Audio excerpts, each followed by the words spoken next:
Bonjour chers étudiants. Dans une illustration, on vous communique les cash flows de deux projets A et B ayant nécessité le même montant d'investissement initial, 5000 qui est le dirham, en milliers de dirhams. Donc les montants est d'ailleurs sur le tableau avec, ils sont en milliers de dirhams, 1000 pour les 3 premières années pour le projet A, quatrième année 2333 et la cinquième année 5940 en 2026. Pour le projet B, 1767, 2200, 2600, 1533 et 1267. Le taux d'actualisation pour les deux projets est de 8%. On cherche à déterminer les DRC, le délai de récupération du capital pour les deux projets. Et par la suite, on va déduire parce que le cas, c'est un cas d'illustration. Donc pour le projet A, nous avons, après avoir actualisé les cash flows, on va trouver que elles sont égales à 925,93 pour la première année jusqu'à 4042,66 pour la dernière année. Pour les cash flows actualisés, cumulés, donc on fait pour la première année c'est 925, pour la deuxième année, donc qu'est-ce qu'on fait? On fait 800 plus, qui va nous donner celle-là. Et par la suite, je fais la sommation plus pour retrouver ce montant. Et ainsi de suite, je fais la sommation pour avoir le cumulé jusqu'à la dernière année. Donc voilà, qu'est-ce qu'on va constater? On va chercher le délai de récupération. D'après les données, nous avons un capital investi qui est égal à 5000. Donc il est réalisé au cours de la dernière année. Donc c'est le montant à partir duquel il est supérieur ou égal à 5000. Donc en quatrième année, c'est 4200, donc ce n'est pas encore atteint. Et par la suite, je passe à la cinquième année. Voilà. Le délai de récupération est réalisé au cours de la cinquième année, comme nous l'avons déjà mentionné. Donc c'est à cet intervalle-là, puis le début jusqu'à la fin de la cinquième année. Ça, c'est le début de la cinquième année et la fin de la cinquième année, c'est-à-dire la fin de la quatrième année. On procède par interpolation linéaire pour préciser le mois. Donc, le mois est ici. Donc, le délai de récupération du capital en mois, c'est entre cet intervalle-là, entre le 0 mois, le début de l'année, et le 12e mois. Donc, le début de 2026, M est égal à 0. C'est le début, c'est les cash flows actualisés, cumulés.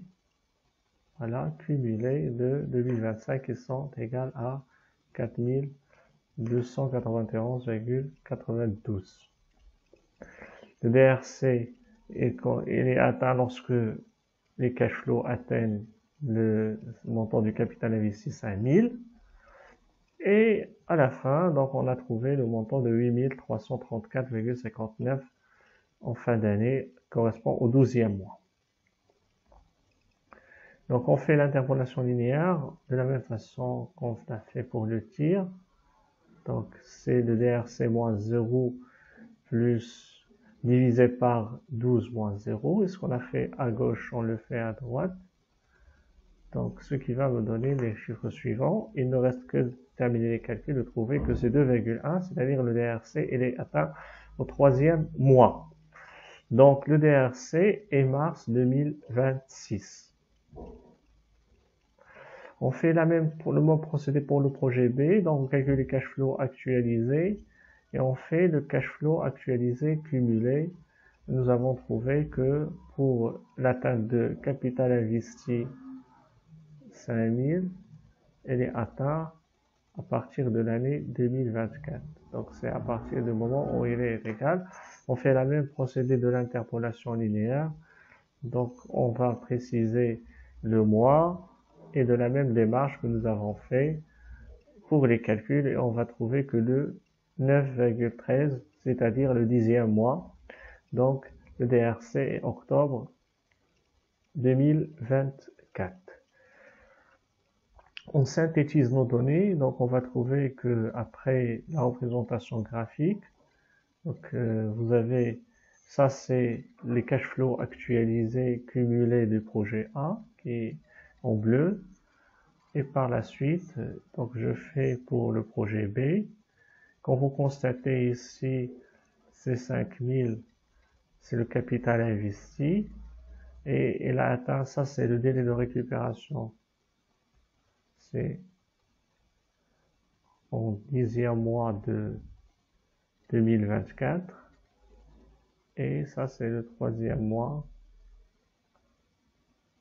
Voilà, le 3e mois de 2026. Ça c'est le délai de récupération du projet A. Ça c'est le délai de récupération capital pour le projet B. Et ça c'est le délai de récupération du capital pour le projet A. D'après cela, donc, est le plus court, c'est le projet A, B qui est le plus avantageux, mais faites attention, le projet A, il permet un enrichissement plus important que le projet B. Donc, revenons à cela pour analyser ces données. Le critère de l'INSEE n'est à l'évidence utilisable que s'il s'agit de comparer deux projets dont la durée de vie et l'économique est identique. Ça, c'est un premier élément auquel il faut souligner. Le critère du DRC ignore les flux monétaires dégagés à partir du moment où le capital investi a été récupéré. C'est un critère de trésorerie et non de rentabilité, également un point qui est important à souligner. Et par la suite, en observant tout simplement les deux courbes des cash flows actualisés que nous avons déjà visualisées, cumulées de PA, nous constatons que PA permet un enrichissement supérieur que PB, malgré que le délai de PB est inférieur au délai de PA. Cela revient à signaler que nous avons devant nous un critère de trésorerie plutôt qu'un critère de rentabilité. Sur la base de la trésorerie, on choisira le projet B. Sur la base de rentabilité, on choisira le produit A, ou bien le projet A. Ces observations limitent la portée de ce critère qui, dans la pratique, doit être combiné avec d'autres critères de choix qui vont prendre en considération la rentabilité des projets. Maintenant, on va passer à une comparaison de projets de même montant ayant des durées de vie qui sont différentes. On passe par un cas illustratif. Nous avons pour le premier projet A, pour le même capital investi pour les deux projets qui est 60 000, mais pour le projet A, il s'étale sur 5 ans, alors que le projet B, il s'étale sur 3 ans, avec un taux d'actualisation de 13%. On cherche à déterminer la vanne, puis le tir pour les deux projets, et on va discuter les résultats obtenus. Donc, pour le projet A, j'actualise les cash flows, et par la suite, je trouve que la vanne est égale à 12 263,74 avec un taux d'actualisation de 13%. En faisant l'interpolation linéaire, je trouve que le tir est égal à 23%. Pour le projet B maintenant, les résultats, donc la vanne à 13%, c'est 11 794,11, alors que le tir, il est à 25%.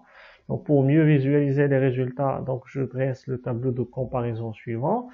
Vous trouvez que le projet A, il a une vanne supérieure au projet B, alors que le projet B, il a un tir supérieur au projet A. Donc en discutant, on va dire que les vannes des deux projets sont positives, leurs tirs sont supérieurs à 13%. Premier constat qui est satisfaisant, on retient les deux projets. Et on n'a pas à éliminer l'un des projets parce qu'ils sont rentables. Mais nous constatons que ces critères aboutissent à des classements opposés des deux projets. Donc, un classement selon la vanne, on classe le projet A, mais selon le tir, on classe le projet B. Donc, comment lever cette contradiction? D'abord, le critère de la vanne n'est pas applicable puisque les projets ont des durées de vie qui sont différentes. On peut alors utiliser une méthode qui s'appelle la méthode de l'annuité équivalente. Et par la suite, on va voir s'il va être en conformité avec le tir que nous avons déjà calculé. Donc, cette méthode de l'annuité équivalente consiste à éliminer l'effet du temps et à comparer ce que rapporte en moyenne chaque projet par an. On privilégiera alors le projet qui procure l'enrichissement annuel moyen le plus grand. Donc là, l'annuité de A, c'est la vanne de A multipliée par T sur 1 moins 1 plus T à la puissance moins N. Et voilà, ce qui va nous donner, le principe est le suivant. Donc, pour le projet A par exemple, et on va illustrer avec le projet B. Donc, le projet A, il est étalé sur 5 ans. Donc, 1, 2, 3, 4, et puis 5. Voilà. Donc, ça, c'est pour le projet A. Donc, le projet A, il va nous aboutir à une vanne de 12 263,74. On va supposer qu'il va nous donner une annuité A équivalente sur toutes les années plutôt.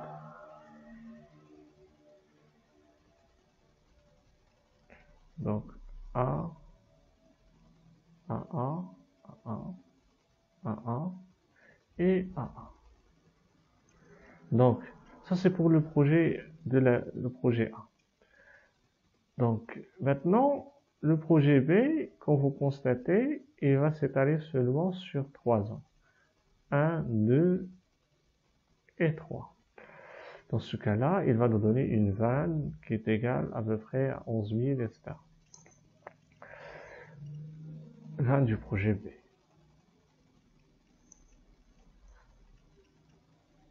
11 794,11. On va calculer une annuité équivalente. AB équivalente. Ça nous permettra de comparer si en moyenne un enrichissement AA pour le projet A et un enrichissement AB pour le projet B. Donc, c'est la comparaison entre les deux annuités. Donc, d'après les calculs, nous allons appliquer la méthode de calcul. On va trouver que l'annuité A,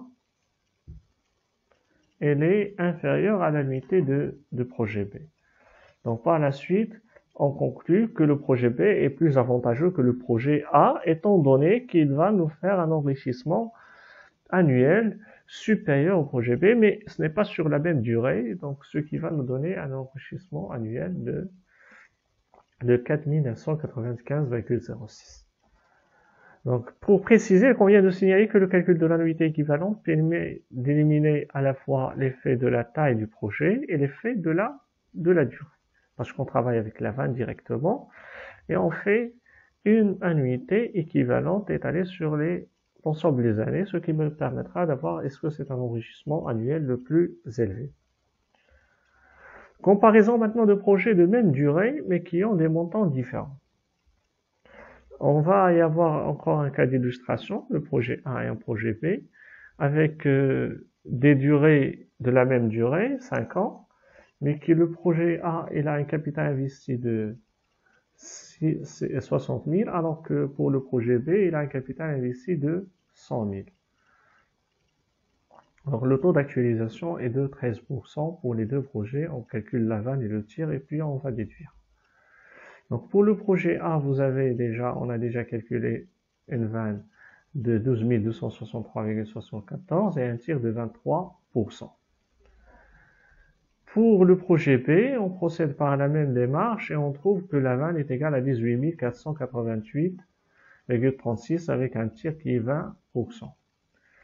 On met devant nous les résultats et on compare. Donc, je compare sur la base des résultats. Donc, je trouve que le projet A, bien qu'on se sentir, il est supérieur au projet B, mais il a une vanne inférieure au projet B. Mais il faut nuancer.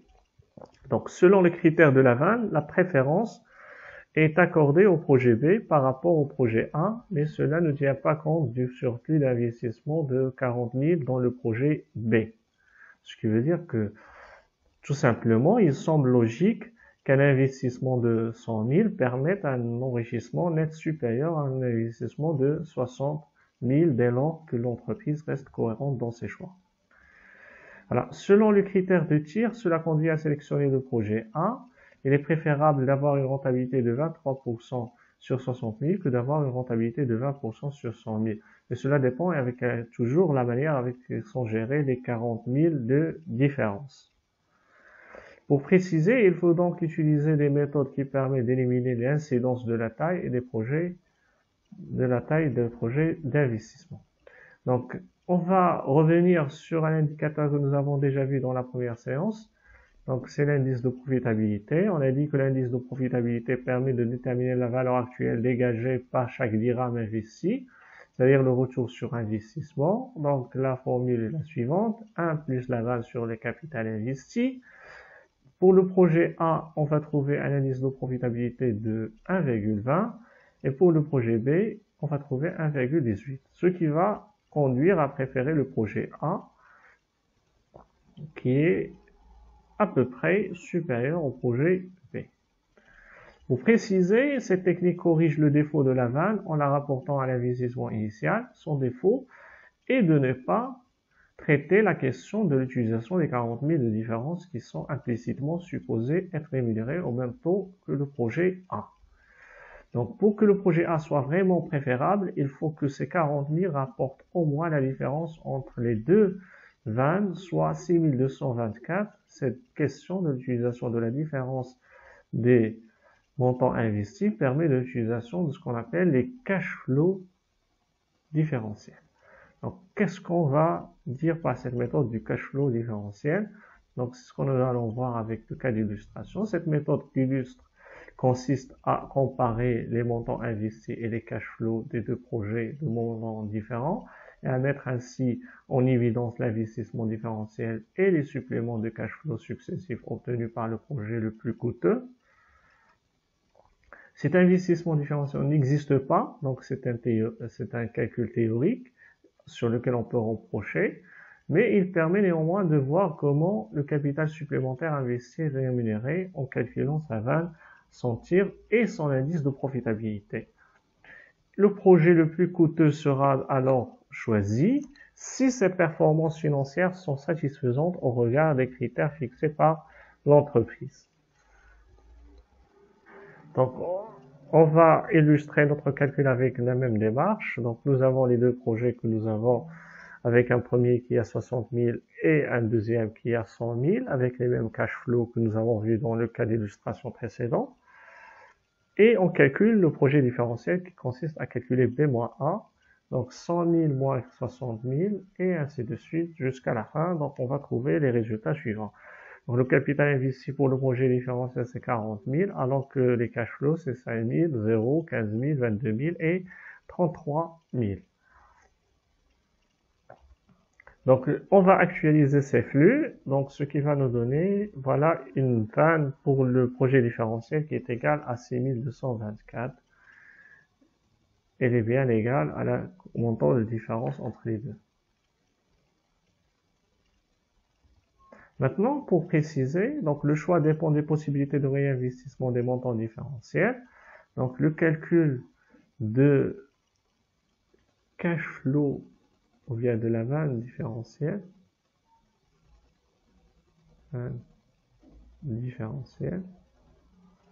nous permet de traiter, de constituer ce qu'on appelle une norme de sélection.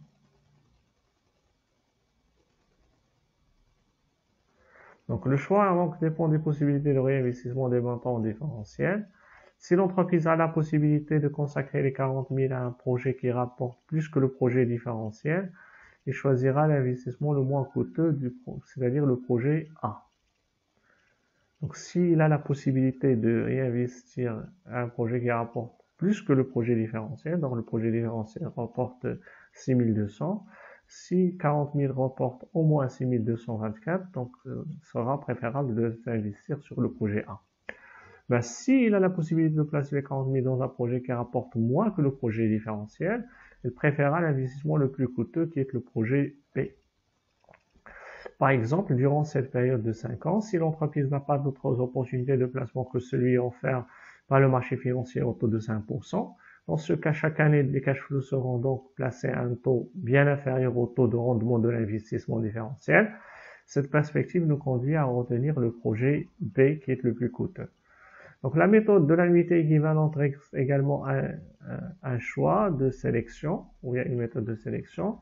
Du moment où on a déjà signalé que cette méthode consiste à éliminer l'effet temps et à comparer ce qui rapporte en moyenne chaque projet par an et de ce fait éliminer également l'effet du montant d'investissement. Donc on privilégiera alors le projet qui procure l'enrichissement annuel moyen le plus grand.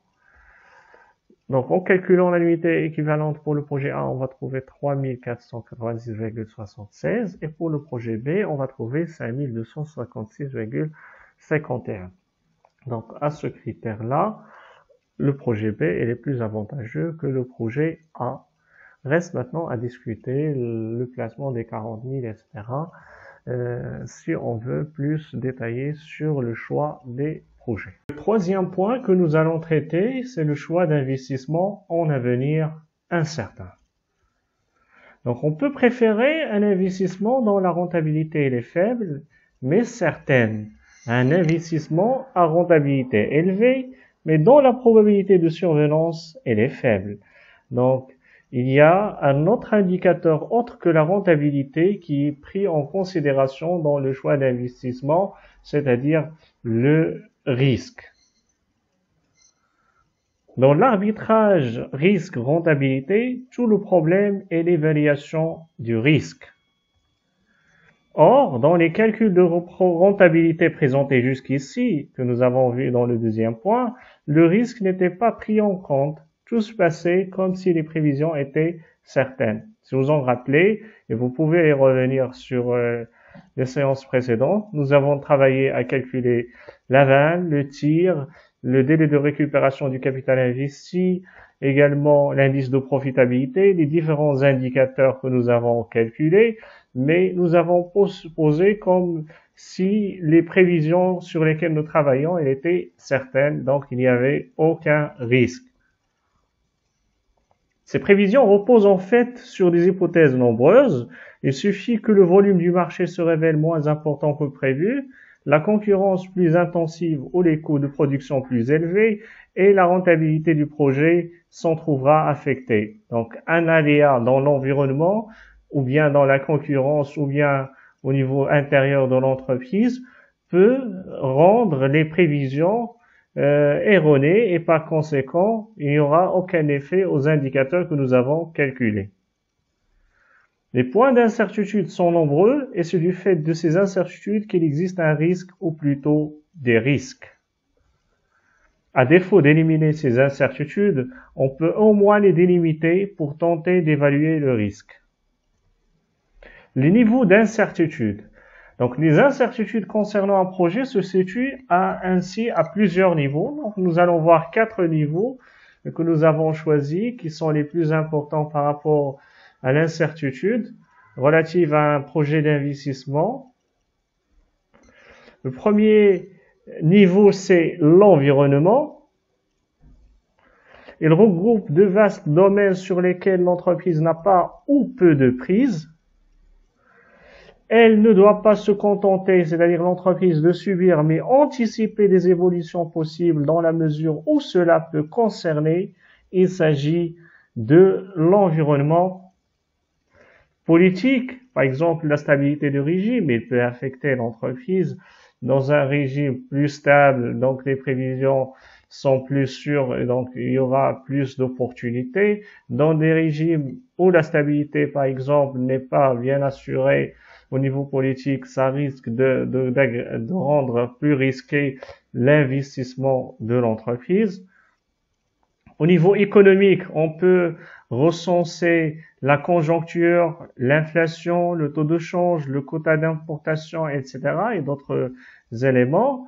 Au niveau social, on peut également relater le salaire minimum, la législation du travail, etc. Le niveau législatif et réglementaire, c'est par rapport aux édictions des normes, la commercialisation par exemple soumise à autorisation pour des produits à risque, et ainsi de suite. Donc au niveau fiscal, qui est également très important, et on parle parfois de l'évolution du taux d'imposition, des différentes méthodes de calcul d'imposition, des opportunités offertes par certaines réformes fiscales, etc. Donc qui peuvent rendre l'investissement plus ou moins risqué. La concurrence comme deuxième niveau d'incertitude. Face à l'environnement, une entreprise s'adapte, mais face à la concurrence, elle doit réagir. Mais le problème est plus complexe qu'il n'y apparaît et les incertitudes sont multiples. Michael Porter a proposé un cadre d'analyse de la concurrence plus large que le cadre classique.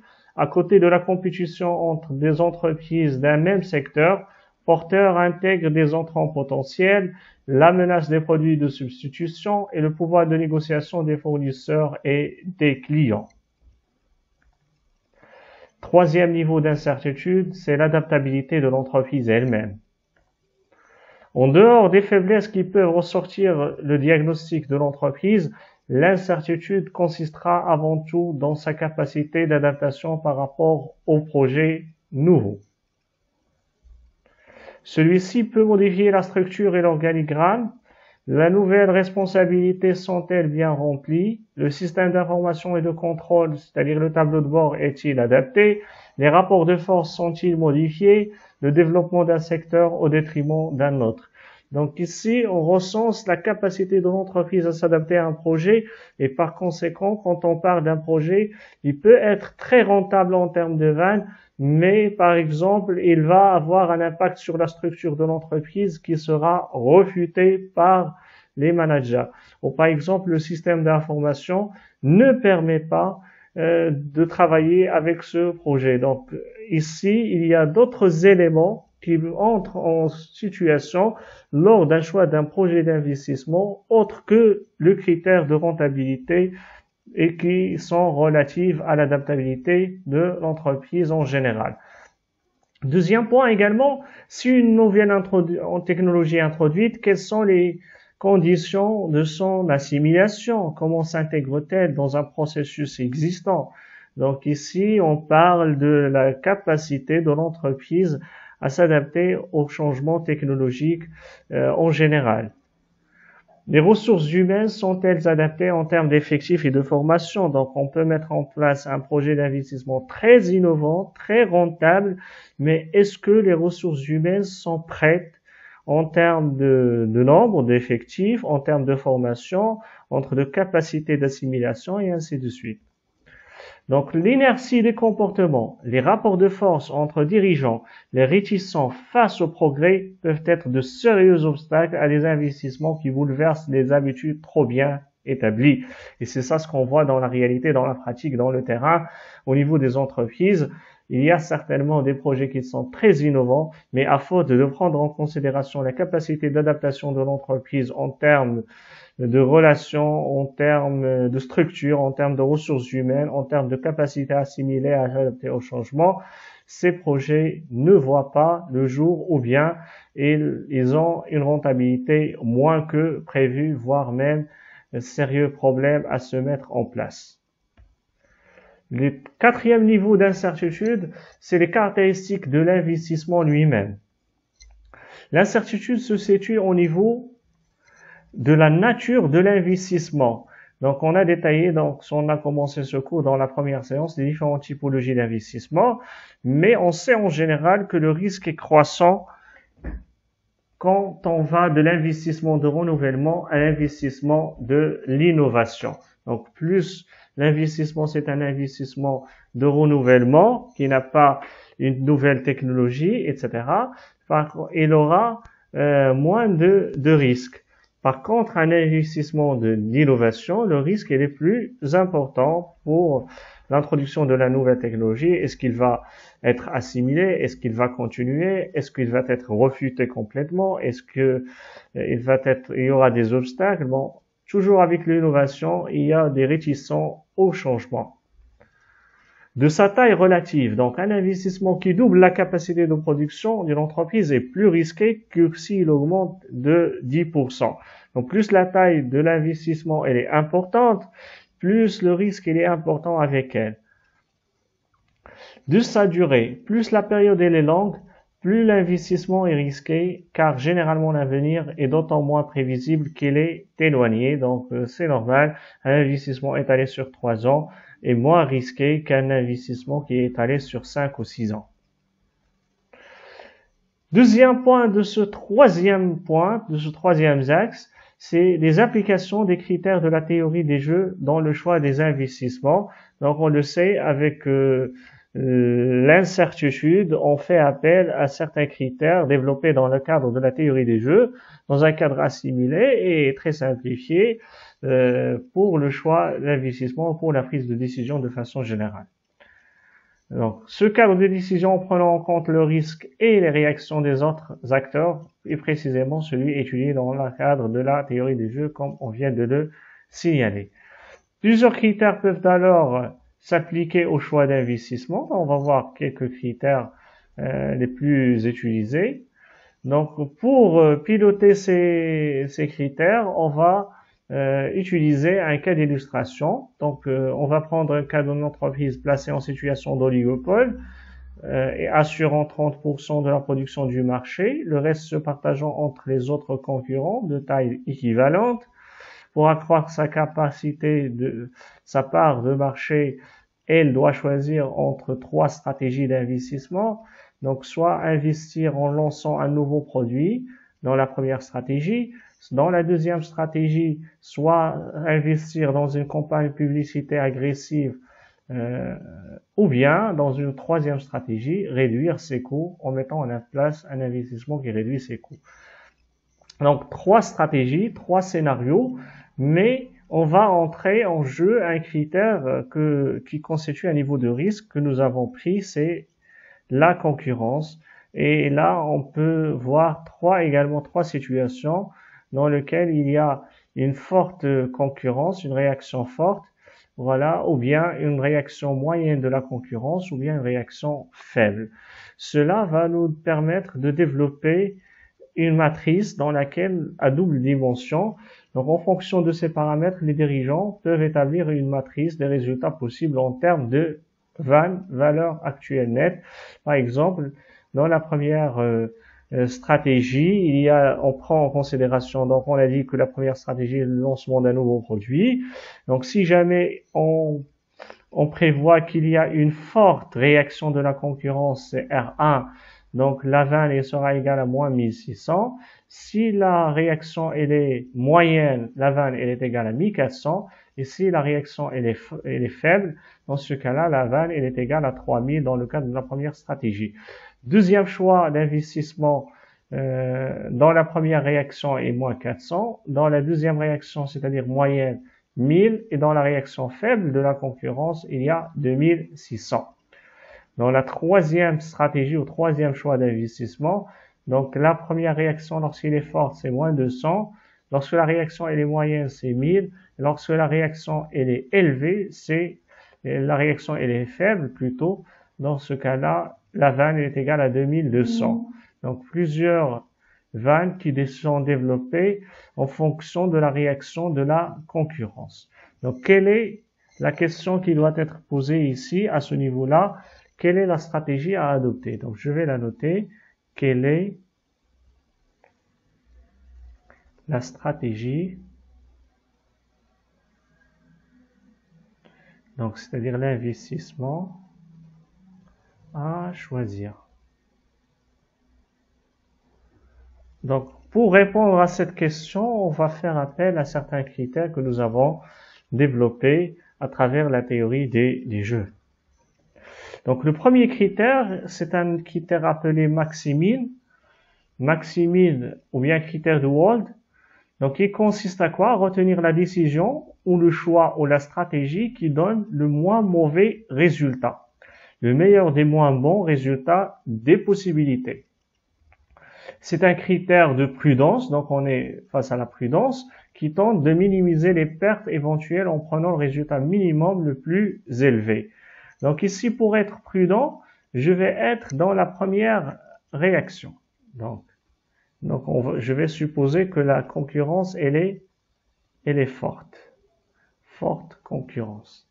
Et par conséquent, je vais choisir dans cette colonne le résultat, le meilleur des moins bons résultats. Donc le meilleur résultat dans cette colonne, c'est moins 200 qui va me donner le choix de la troisième stratégie. Donc S3. La troisième stratégie qui sera choisie selon ce premier critère qui est le critère de Maximin. Deuxième critère, on appelle le critère de maximax. Donc là, on quête beaucoup plus vers la rentabilité la plus élevée et par conséquent, on va retenir la décision qui donne le gain le plus élevé des meilleurs résultats. Donc ici, on tente plus de risques, donc on est moins prudent. On sélectionne les gains les plus élevés de chacune des stratégies. On choisit le résultat maximum le plus élevé. Dans ce cas-là, vous voyez, donc les résultats, je suppose que la réaction elle est faible, donc la concurrence elle est faible. Et par conséquent, le choix le plus opportun, c'est 3000. Dans ce cas-là, je choisis la stratégie 1. Donc, le bon choix ici, c'est S1. La première stratégie. Troisième critère, c'est le critère de minimax. Bon, c'est une sélection du projet qui procure le plus petit des résultats les plus élevés. Donc ici, on va essayer d'être un peu moins prudent, mais avec certaines prudence quand même dans le choix. Donc je vais tenter la réaction de la concurrence la plus faible et je vais choisir le cas où le résultat est le moins bon, le plus petit résultat les plus élevés. Voilà, donc c'est la stratégie 3. Encore, je tombe sur la troisième stratégie selon ce critère de mini-max. Le critère maintenant de la place, la même probabilité est attribuée à chacun état de la nature. La meilleure décision est celle pour laquelle la moyenne arithmétique des résultats prévisionnels est la plus élevée. Donc, je vais calculer la moyenne arithmétique de la première réaction, la deuxième plus la troisième. Donc, ça va être, bon, je vais mettre un peu une illustration. Je pense que c'est simple. Donc, je vais prendre moins 1600 plus 1400 plus 3000. Je fais de même, donc je divise par 3. Et je fais de même pour la deuxième stratégie et la troisième stratégie. J'obtiens les résultats suivants. 933,33 pour le première stratégie, 1066,67 pour la deuxième stratégie, et voilà, et 1000 pour la troisième stratégie, et par conséquent, le choix le plus avantageux, donc ici, je vais le choisir, donc c'est la stratégie 2 selon le critère de la place. Vous voyez, chaque critère, il nous donne une stratégie qui peut être différente de l'autre. On va expliquer ça dans la précision à la fin. Donc, le critère de regret minimum, il s'agit de minimiser la perte maximale de chaque décision. On calcule pour chaque cas le regret correspondant à la différence entre le cas le plus favorable et le cas étudié. Comme on cherche la prudence, on choisit la décision où le regret maximum est le plus faible. Donc, par conséquent, à ce niveau-là, on va chercher ce qu'on appelle le regret qui correspond à la différence entre le cas favorable et le cas étudié. Je cherche un regret par rapport à chaque type de réaction. Donc, supposons que je suis dans la réaction 1. Qu'est-ce que je regrette? Je regrette, donc si je choisis la stratégie 1, je regrette de ne pas choisir la stratégie la mieux avantageuse ici, c'est 200. La mieux avantageuse ici, c'est 1400. Et la mieux avantageuse ici, c'est 3000. Donc, ce que je regrette, c'est de ne pas avoir moins de 200. Donc, je vais mettre moins 200, moins 1600, et je calcule. Ça va donner, donc, par exemple, ici, 1400. Donc, je fais de même. Je regrette ne pas avoir 1200. Et je retranche, donc mon regret, c'est d'avoir regretté, je regrette de 200. Et voilà, et pour la troisième, je fais de même, moins 200, je ne regrette rien parce que j'ai déjà obtenu moins 200 est égal à 0. Et je fais de même pour la deuxième stratégie, donc la deuxième réaction plutôt. Donc ici, je regrette ne pas avoir 1400, donc 1400 moins 1400 est égal à 0. Je regrette ne pas avoir 1400, donc moins 1000, donc le regret est 400. Et de même, je regrette de ne pas avoir 1400. Donc, mon regret, c'est d'avoir ces 400. Donc, de même ici, je regrette de ne pas avoir 3000. Donc, j'ai obtenu 3000, donc je ne regrette rien. Et par conséquent, ici, je regrette de ne pas avoir 3000. Mon regret est égal à 400. Et je regrette ici de ne pas avoir 3000. Voilà. Mon regret ici est égal à 800. Donc, les calculs sont détaillés à ce niveau-là. Donc, on va constater pour choisir donc ce que je regrette. Et voilà, les calculs ils sont détaillés à ce niveau-là. Donc, ici, la deuxième étape, on cherche la prudence, on choisit la décision où le regret maximum est le plus faible. Donc, comment cela se fait? Le regret maximum ici, c'est 1400. Voilà, le regret maximum pour chaque élément.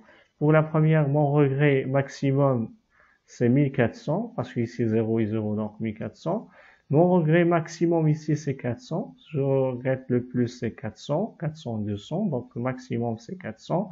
Dans la troisième stratégie, je regrette ici 0, et je regrette ici 400, et je regrette ici 800. Donc le regret maximum, je le mentionne, et puis je vais choisir le plus faible, donc le regret maximum, il est le plus faible, donc le plus faible des trois, c'est 400.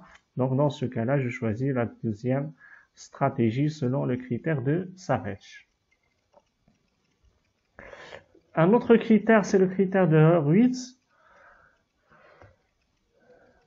C'est une combinaison de maximin et de maximax. Pour chaque décision, on retient le gain maximum grand M noté, le gain minimum petit m et un coefficient d'optimisation alpha qui est compris entre 0 et 1 qu'on donne généralement. Alors, on nous demande de calculer pour chaque décision le R qui correspond à m fois alpha plus m fois 1 moins alpha, et retenir la décision qui donne le résultat le plus élevé. Donc, comme vous constatez dans le tableau, je mets devant moi la formule et je calcule en appliquant pour chaque élément. Donc, ça me donne 240 pour la première, 800 pour la deuxième et 760 pour la troisième. Donc, la bonne stratégie, selon ce critère, c'est la deuxième stratégie. Pour préciser, on ne peut que constater que ces critères conduisent à des choix différents, car ils sont personnels et dépendent des appréciations des individus. Bref, quelle que soit la situation, l'utilisation des critères de choix ne peut pas prévaloir dans la décision en raison de leur fiabilité. Tout aussi importantes sont l'expérience du décideur, de son équipe et les impératifs stratégiques. Donc, il faut adapter les critères selon ces caractéristiques qui sont personnelles et subjectives. Donc, dans l'incertitude, les caractéristiques subjectives prévalent beaucoup plus et deviennent plus importantes dans la prise de décision. Et ainsi prend fin la troisième séance.